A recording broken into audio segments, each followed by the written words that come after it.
Cultivation. Culture, cults, what's the connection? You reap what you sow. It sounds like a threat, but it doesn't need to be. Theoretically, you can reap, harvest, or collect good things when you plant or sow good things. When strictly talking about plants, it's called agriculture. Agro refers to fields, and culture comes from tilling, tending, and plowing.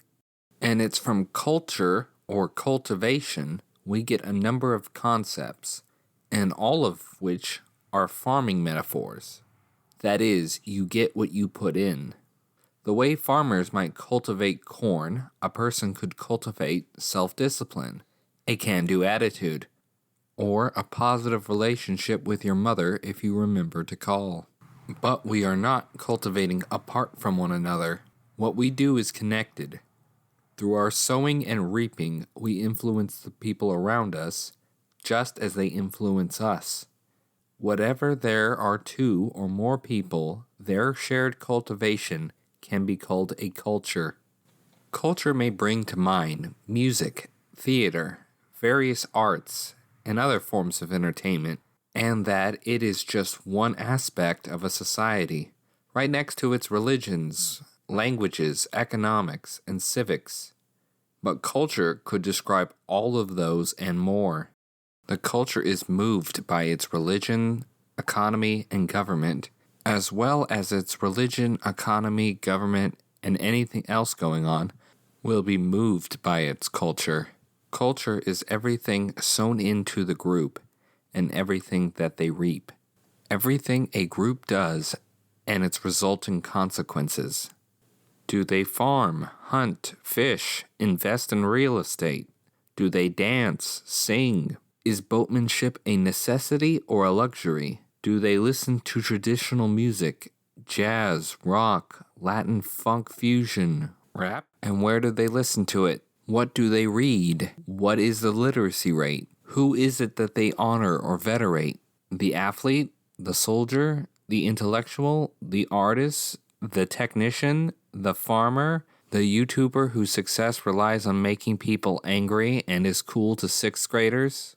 All of these decisions have consequences. Something will be reaped. Honoring athletes results in people trying to become athletes. A culture where reading is cool will have more readers than a culture in which reading is for geeks.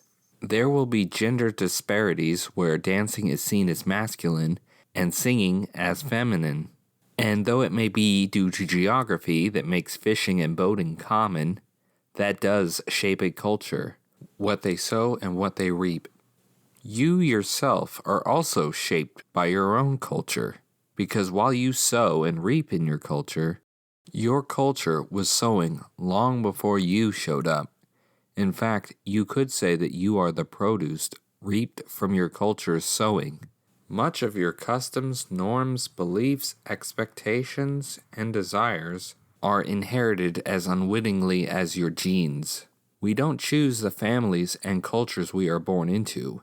This doesn't mean that free will is an illusion and we have no control over who we are.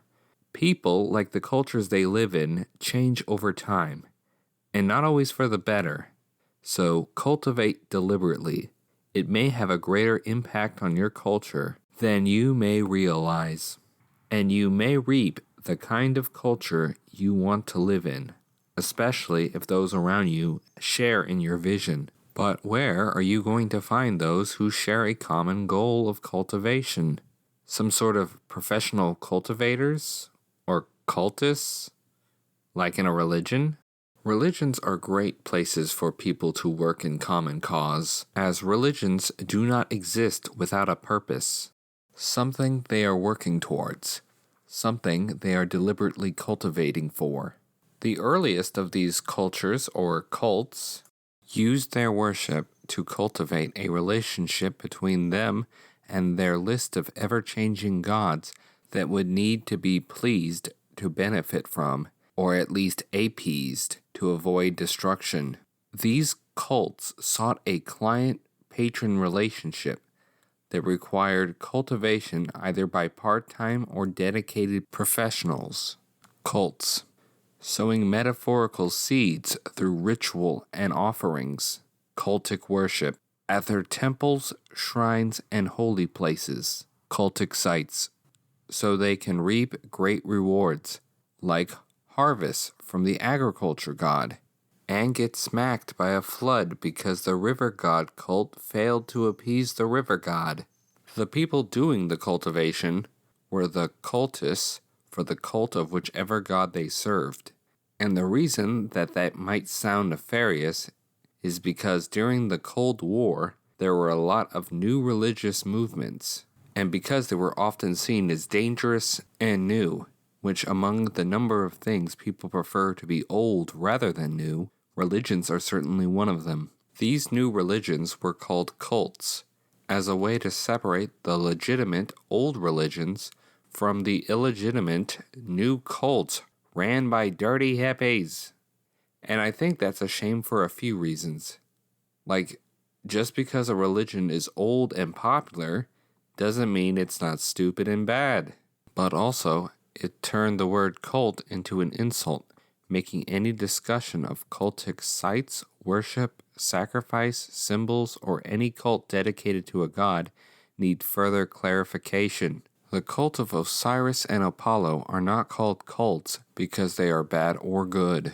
But the People's Temple of Jonestown Massacre fame is a cult because I'm insulting it. And to all the people who maintain cult is an objective category separate from religions, armed with a list on identifying cults, consider how many points on the list apply to Jesus and his movement.